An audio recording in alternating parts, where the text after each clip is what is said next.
So now that we know how to find an outlier and how to find positional measures, we're going to use those positional measures and outliers to make what we call a box and whisker plot. A box and whisker plot just shows the quartiles and any outlier that are in your data set. So it's going to show that what we call the 5-number summary. And the 5-number summary consists of the minimum value, which is the lowest value, Q1, the median value, Q3, and the max value. Right?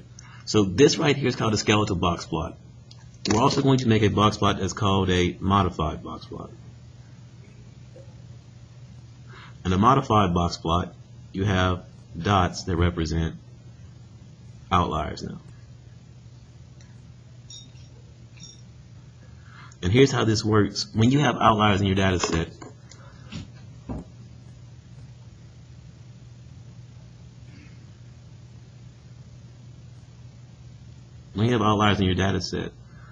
you're going to draw these whiskers here. Instead of making them the minimum value, this value is the lowest value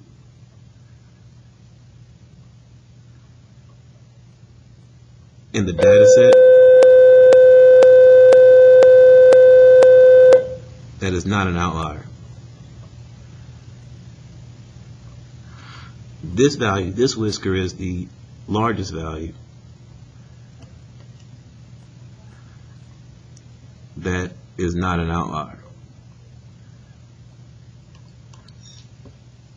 Notice, these are not the upper and lower fences. The upper and lower fences are imaginary numbers that are used to determine outliers, but they aren't drawn on the actual graph itself.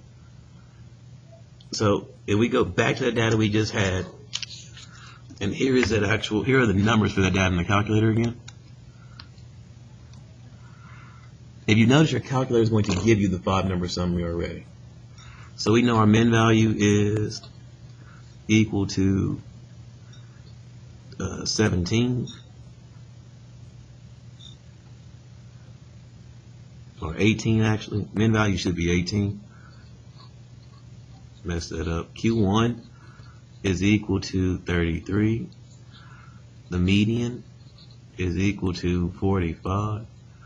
Q3 is equal to 52. The max is equal to 91.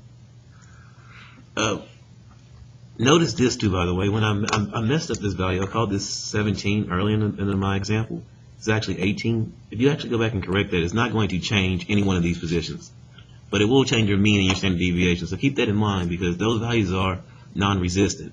These values are all resistant. They're not going to change based off of those values. So when we graph this, here's how this looks. Start with the lowest value first, or we make a scale. On the scale we have the numbers 18, 33, 45, 52, and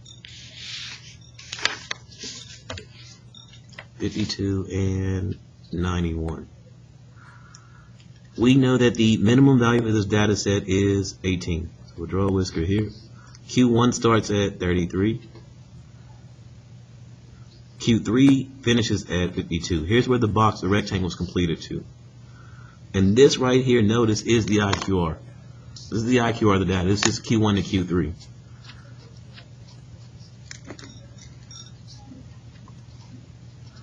Our median sits right here in the data.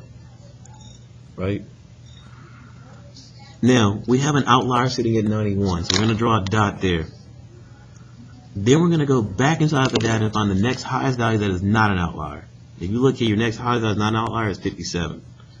So we're going to draw this whisker up to 57. And here's the actual graph that we're looking at, based off the position of the data.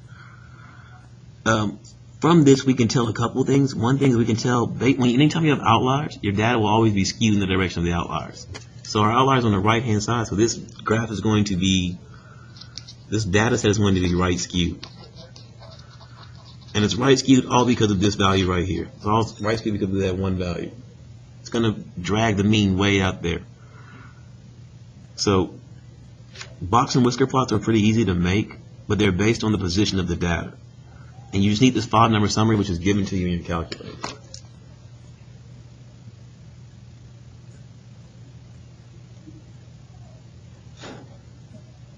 The other thing I need to add, though, is that also in this, notice this graph only shows the median. You can't find a mean from a box and whisker plot. It's not possible. And it's also showing the 25% part. So when I ask you questions about box and whiskers, it'll mainly be from this data to this data, from this point to this point. So from 33 to 45, how much data sits inside of there? Or where does 25% of the data sit at?